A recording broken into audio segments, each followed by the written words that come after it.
Ken Giesecke with McElroy Metal here. As you can see, we are on this nice new slab that was recently poured. McElroy is building an addition to our corporate office in Louisiana, and we want to chronicle this building going up. And one of the exciting things about it, it's a metal building, but we're going to be putting Greenspan profiles, insulated metal panels on this building. I'm joined by Tommy Johnson, our Director of Engineering. Tommy, what's going on here? So Ken, it doesn't look like much. We've got a slab poured here, but it has taken a lot of work for us to get here. It's taken us about a year working with our architect back and forth, deciding where we wanted to put the building, what we wanted it to look like, a lot of design concepts. We had tribulation after tribulation trying to get here, but we're finally here and we're proud of it. So what's our next step going to be? So the next step we're doing right now is we're just waiting for this slab to cure. We need to have a 14-day cure on the concrete before we start putting any steel on it. But next week, about this time, you should start seeing red iron going up. Excellent, and we'll see you then. All right, Tommy, last time we were here, this was just a blank slab, and all of a sudden, all this structure came up. What happened? That's right, Ken. Metal buildings are quick to erect, and that's a big advantage of them. So they've got together, they got after it and got the metal building put up. All right, so let's take a look at the different parts that make up a metal building. And I think last time on the slab you talked about anchor bolts and mainframes. Let's talk about what we have here. Yeah, so what you just touched there was the main frame, and we have several of those going through here. That's the main supporting members of the structure, and they brace the building in the longitudinal or lateral direction. Those main frames support the purlins, which are roof members, and the girts, which are wall members.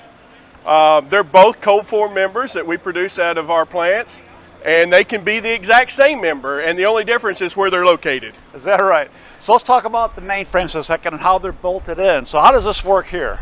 So the anchor bolts are set in the concrete when they pour the concrete, and they're already there when the metal building erector gets to the job site. So he just has to set them right where they're at, bolt them down, and they're ready to go. Sounds like a piece of cake. It is. Thanks, Tommy. All right, Tommy, we talked about how quick this metal building goes up, the mainframes, the purlins, and the girts, and all that. It looks like it's so fragile. How does everything stay together? Yeah, Ken, so the main thing about a building is you have to have it braced.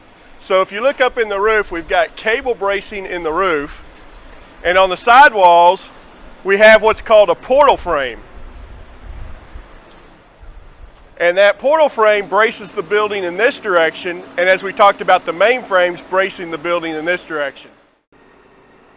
Tommy, last time we're together, we talked about the substructure of a building. We talked about girts on the walls and purlins on the roof. Let's get a little more detail about the difference between C's and Z's and why somebody would specify one or the other and how they're used. Sure, Ken. As McElroy Metal, we manufacture a lot of cold form products, and C's and Z's are our main go-to, especially in the metal building industry. So in this building here that we have, we've got Z's on the roof, and we use that when we're trying to get the strength of the lap over the rafter. And we have C's on the wall because these are what we call flush girts instead of bypass girts. So it's up to the designer how he designs that building, whether to use a C or a Z. They can't be interchangeable. Correct, right? correct. Yes. It's all how much load we need to resist. And along the load side, so we also have different sizes, correct? These are made in different gauges and different sizes. How would that come into play as well? Well, the same way, Ken. If I have a set bay width and an 8-inch purlin doesn't work, well, maybe a 10-inch will. Maybe a 14 gauge purlin doesn't work, but a 12 gauge will. So it's all up to the engineer again, That's right. That's Excellent. Right. That's why you need engineers. Thank you, Tommy. Let's talk about openings now. Like, what do we have going on here? Yeah, so wherever there's a door or a window, they're going to have to frame that with something, and typically we use our cold form members the same size as the girts that are in the wall. So the window then, it's a preformed unit. It just pops right in and gets attached, right? Absolutely. Another advantage of the metal building and how quickly things to go together. That's right.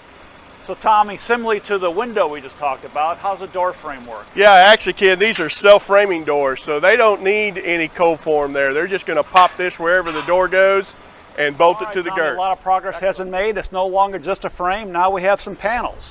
And these are Greenspan profiles, insulated metal panels. And Correct. It's 3 inches thick, so that's an R value of 24. Right. And how do the panels go together? These are two hand samples here, but what do we do here? Yeah, so they're just a tongue and groove panel. When they go together, they just slide right together. We have factory installed sealant in the groove that weathers the panel.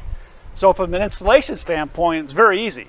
Very easy. Until you start going around framed openings, there's some care that needs to be taken going around those. So the advantages of this versus an old style way of putting skins and insulation. Right, so a contractor in a typical metal building has to put up insulation, then he has to put up his panels. When he comes to the inside, he has to put up drywall and all that. We're leaving this all exposed to the inside, eliminating the drywall, and we've all the panels, the insulation, the inside skin, all put up at once. This is going to be painted in the same color Yes. as the wall, so it's going to look great. It'll look awesome, neat Ken. looking interior.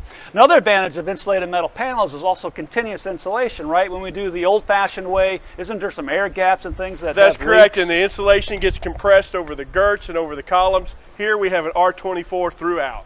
Great. Let's go see what it looks like on the other side. Great. All right, Tommy, this Greenspan Profiles panel looks fantastic. It's also got some embossing on it, which gives it a great textured look. Very attractive. That's what right. about this reveal? Yeah, so these reveals give it a nice little look too as well. What does that do to us? Well, it just gives you a little in-depth perception when you look at this panel. Excellent.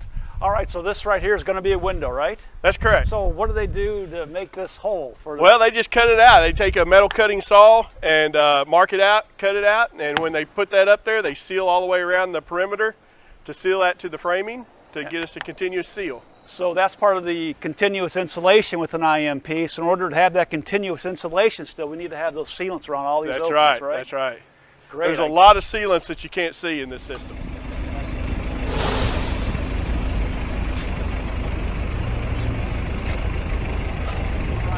We got a bird's eye view today on our existing building, looking at our new building, and it looks like the walls are up. And now what's going on with the roof? Yeah, so today, Ken, they're installing the Ridgeline IMP roof system. And that's by Greenspan Profiles, That's our joint correct. venture partner. Now what's the advantage of a Ridgeline IMP system compared to other IMP roof systems?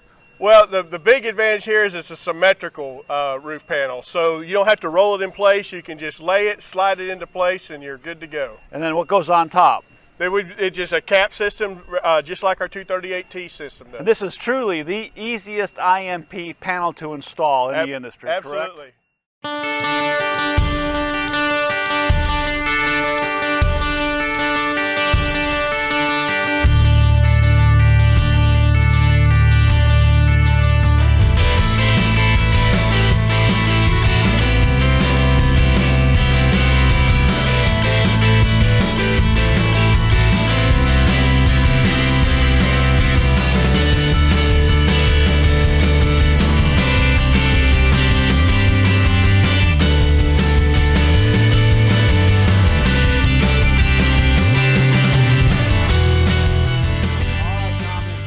Different here. One thing I want to talk about today is the Ridgeline panels from Greenspan Profiles. Last time we shot a video from the other roof looking at the Ridgeline panels being installed. And now we're in the building and looking up and we can still see the panels. What's happening here? That's right, Ken. So we've installed our ceiling grid here, but you can still see the Ridgeline panels because we're not going to put any insulation in this. We don't need any extra insulation with the R8 value per inch of the Ridgeline panel. That's outstanding. So that's going to stay exposed, except what the ceiling. We'll have a ceiling grid. That's correct. Now also the Ridgeline panels are on the wall, and this is going to be the interior, correct? Yeah, this is finished. We've painted this. If you remember, all this was red iron the last time we were here. Now we've painted it finished to match. Our trim's painted. We're ready to go. What's next? Polishing the concrete, laying carpet, and moving in. Tommy, we're here. The building is finally finished. That's right, Ken. We got it all completed. Our final inspection's in the morning, then we'll be able to move in. Excellent. I think it looks fantastic. We got this great daylighting with the windows along that side and this side. And I love the look of this exposed IMP with the Greenspan Profiles wall panel here, and also the exposed parts here. When we looked at the building being built, this was red. This was our girts, and here was part of the metal building, and now it's painted to look like the interior of the building. That's fantastic. That's right, yeah. All the color schemes came together. Looks really well. Now, if somebody wanted to, if they didn't want to have this exposed look, which again, we think is pretty cool, they could just put drywall over this, right? And that'd be like they actually could. If they felt like they had an echo problem or something like that, drywall would take care of that. Fortunately, we don't have that problem, as you can tell. Yeah, we're ready to move in. Thanks, That's Tommy, right. for all your work with this. No problem.